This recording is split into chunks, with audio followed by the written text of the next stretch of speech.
No redeeming features. A quick fiction. When I wrote the first draft of this account, it was far more sympathetic. I gave an angle on this character that suggested all he might need is a bit of mother love. I want to make it clear, therefore, that this guy is a turd, an outright turd with no redeeming features. There is nothing about Zach Mason that deserves any sympathy or credit points whatsoever. Is unctuous a word?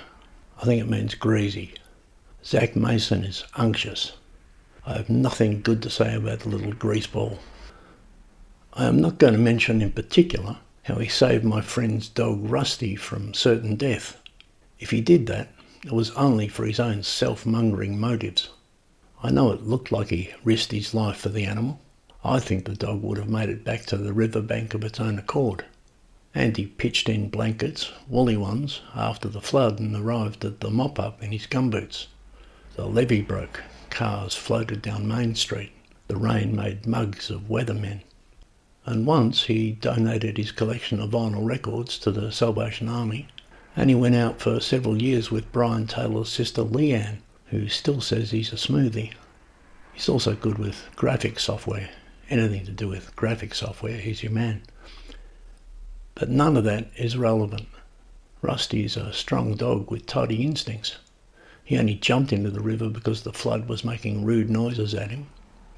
And every sane man owns gumboots. And what would the Salvation Army know about rock and roll on vinyl? Leanne Taylor is easily smoothed. Zach Mason is an unctuous turd in a baseball cap. A strong swimmer, admittedly, but that's just to say that turds float. He claims to be a life coach. He's the man who intervened in my existence.